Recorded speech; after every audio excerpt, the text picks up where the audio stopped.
The future of education in America is so crucial and critical that I decided I'll make this video here. Now, we had No Child Left Behind, and it seems that it is self-explanatory that you have to expect that all kids can perform on the same level and just keeping the genius back to, be mediocre, as it were. But up comes President Obama with Common Core, which is not a strategy or a curriculum, but simply some guidelines that all across the country we should be sort of measuring by established developmental tasks. At 3, this is what every American ought to be doing. 4 and 5, and that's great. But in my experience now in education in Florida and in California, I'm deciding to make this video here. I know elementary school is the introduction to education, and of course is the beginning of an education experience with the students. But like everything else, children are to move towards maturity and towards adulthood in every day, every year, every grade. And some kids get hooked on Sesame Street and cartoons, so even while they're in high school they still like it, and as obviously it's going to be showing a kind of immaturity and a kind of a trivial and not getting serious kind of attitude. And so in middle schools where I'm teaching now, I'm recommending that at the beginning of the year they need to tell these students this is not elementary school anymore. You're almost an adult, you're halfway towards an adult, and the behavior has to start showing some maturity every day. This is a school you come to study. Some guys will tell you that it's all about their social situation. They come to meet with their friends. They prefer to stay home than to come to school. If it weren't for the friends, they wouldn't come. And this might be an indication that they don't have the ability, and perhaps they should go and pick corn or tomatoes or lettuce or whatever. But with the laws, they have to come, etc. The parents will be charged, and they, of course, can be charged with truancy. But I think that if they understand the maturity part, some will tell you that, middle school is not important. When we get into high school is where the action really starts. And somebody should tell them that. And I normally tell them, you're building a 3-story building. You have a good foundation. You skip the 2nd floor. You put nothing on the 2nd floor, and then you start to build the 3rd floor. It's impossible. All I can do is be the 2nd floor. And so they need to be taking everything serious. In fact, they need to see the relevance of everything. They need to be seeing that when you in early school talk about a train, an apple, and so on, that A and concept you're gonna have to know that for the rest of your life. You can't at university saying a egg and train and so on. You see what I'm saying? All right.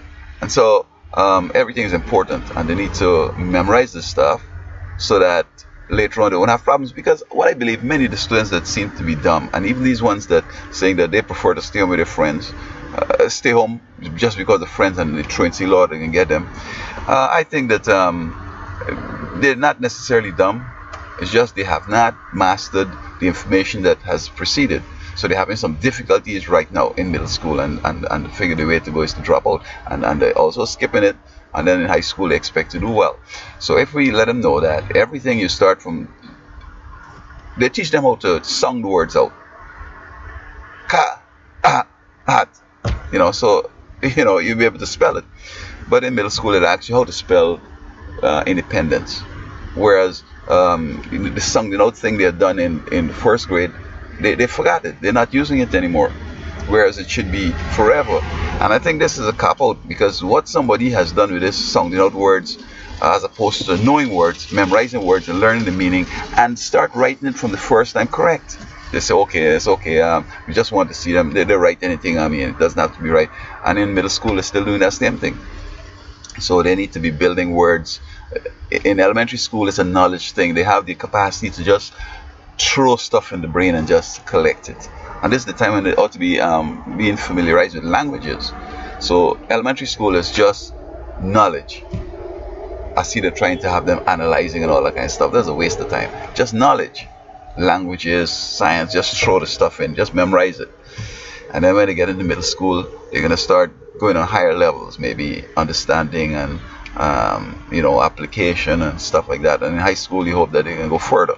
And when they go to university and college, then they'll go the total cognitive development, knowledge, understanding, application, synthesis, evaluation, and so on. The Bloom's taxonomy thing. So that what I'm also discovering is that they're writing this block thing, like the computer, typing. And some can't even write the names because they don't know how to make the capital I or M or L or whatever. So recently what I did, I started to do the cursive. Now they know how to do the block letters A, B, C. I don't even know if they know how to do the capital, but they know how to do the common.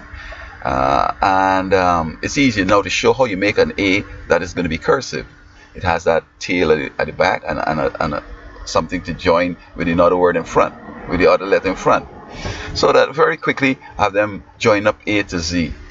And then we're going to, write words now, work, love, America, and so on. And so they need to know this because they need to sign their names and they don't know how to make the capital letter that starts the name and so on. And they have to have a signature. And also cursive is faster. It's the way the Constitution was written.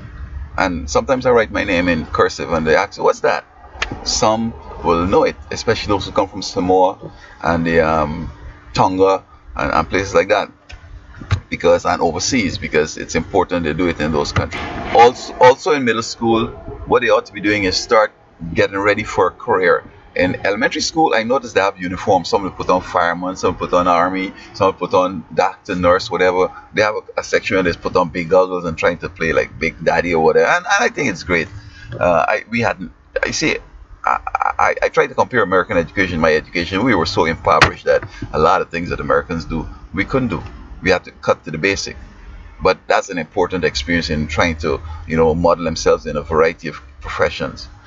But when they finish elementary school, when they go into middle school, they should already have an idea what they're doing. And in fact, in middle school, we should have organizations or clubs. This is the medical club, medical doctor, nursing club, engineering club, math club, teaching club, all the clubs.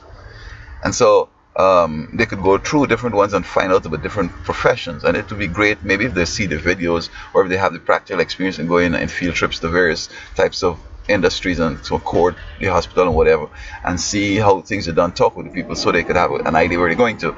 Because in the British system, you have to start doing your stuff at 10 right up to high school. If you're going to be a scientist, doctor, whatever, you have to do your math and your science. If you're going to be doing something else, you have to do some other courses because you can't change careers and so on. And bless your heart, in America, you could change anytime. You could do a bachelor's in this, a master's in that, a doctorate in that, come back and do an associate in something different. It's fun, it's exciting. So that they're going to start realizing that this is also important. Everything is important because it's going to be helping you in your career. And if they start knowing where they want to go, they could have in the evenings, an hour in the evenings, to stay back and to do a certain type of course that will be gearing them up for nursing especially. So that and the course is going to be toughened to the biology, going to be focusing on nursing. It's not just study biology just like that. It's going to be focusing so that by the time they finish high school, they spend one more year and they get an RN or a bachelor's in nursing. And so especially when we have all this big shortage of professionals around the world, around the country, we should be telling these kids here who is going to go in this area and start right away and training them in the area. I know Florida does something similar, and I was having so many troubles in Florida that I never really understood the system. In one school off of I think it was one of the streets out there, one school I noticed they were doing it. They had students wearing civil service jersey with marked civil service. See some with the nursing uniform and other things like that. They could start dressing in whatever they want to be, and they're doing courses along the way. And since we need medical doctors, accept them even in middle school, in some medical university. Accept a whole set of them. A lot of them will end up getting locked up, going and get felonies, do drugs, get killed. So, it's not necessarily that all of them are going to end up going there anyway. And then you want to know if you get a guy into medicine, then he's not accepted. And when he graduates, there's not no medical work, what's he going to do? Well, let them be flexible also, so that they could, get between whatever. And you see, especially nursing, If by the time they finish middle school, they have done, say, a year of nursing, then probably they could start having interns in hospitals, going over there and, even if it's mopping, just being and get a small check. You know, if they want to do medicine, walk around with the doctor perhaps. Some school also, because they don't do anything during the summer. Go to the school that you're interested in and do summer courses. All right.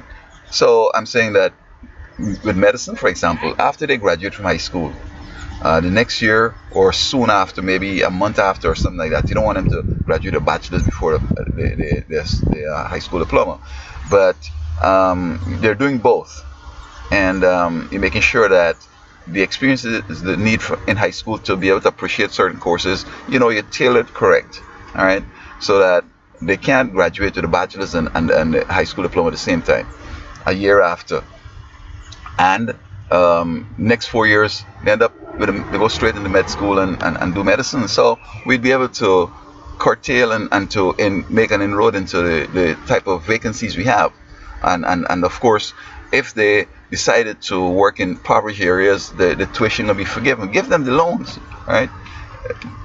Over every year, a certain amount of the student loan going to be forgiven. They go into nursing, into medicine, into engineering, math, teaching, whatever we having shortages in. And perhaps we ought to teach some of them agricultural science too, so that they could be foremen in, agriculture. Perhaps they could be farmers. And, I think that we need to gear school to such an extent, because they're saying they're being bored. And there's no need to be bored. There's so much excitement in learning and so on. Sell them on the excitement of learning early.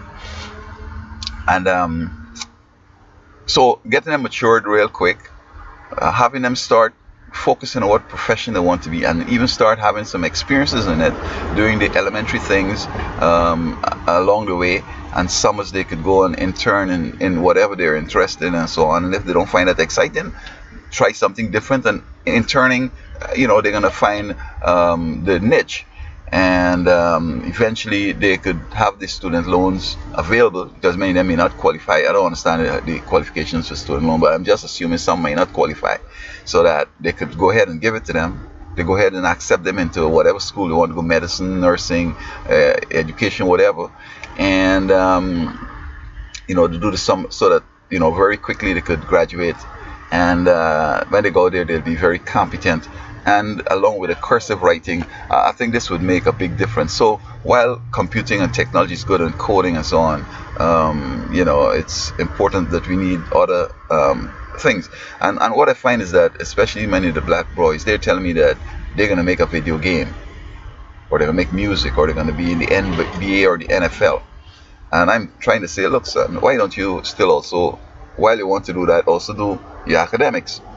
Because my understanding is that perhaps only 8 people or 12 might get accepted in these various fields, and so the rest, a whole bunch of them, have wasted the time in school, and they can't catch up. They may get a high school diploma, but what can they do?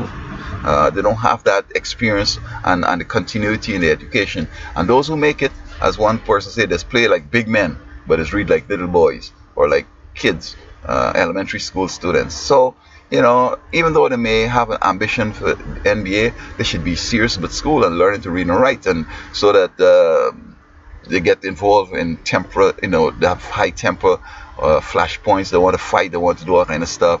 Getting involved with stupid stuff. They lost a whole career. Using drugs. A whole bunch of them get a young girl over, and then they're charged with rape and all this kind of stuff. So.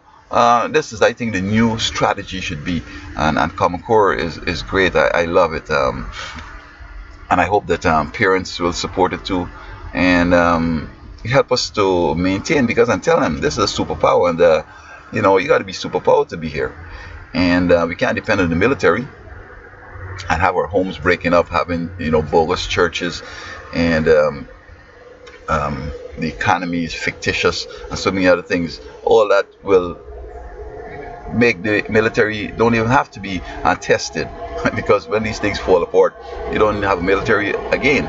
So to be strong, every person has to be strong, And we don't have to lift weights, we don't have to be all computer programmers, all medical doctors, but there's so many things that we need, and be the best. When Japan and Russia and Germans going to spend 4 hours doing it, we should be able to sit down and do it in 6 hours. We should be able to spend longer time and doing more. Not that waste time on doing things longer that you could have done short. But I'm saying that studying, for example, you can sit down and study for 8 hours as opposed to just 5 minutes and get up and go on and music in ears and all this kind of stuff. So I think we need a kind of educational revival where folks can get excited with learning and understanding that it's important to be able to function. Because me, for example, I have all this education. I don't have no big job, but I can solve my other problems. I'm not dependent on no drug or nothing. I'm not addicted to anything, and I'm able to help people solve their problems. I could avoid problems, and this is more important. And lastly, a lot of times when you have a job, the problems that you experience is not about the profession and about the job itself, because everybody has a level of training for the job, but there's other things that catch them. They can't get along with others. They want to steal stuff, they want to smoke stuff, they want to assault women or fight or whatever. So it's not only the skill that's going to be my profession. I need a broader education so I could understand that if somebody talking, hey, he's just talking. Maybe he's talking threats, you still have to take it on. You're just going to have an eye and watching out to see what he's going to do or whatever. And so I think that we need to keep these in mind and get these young people to get serious and to move forward.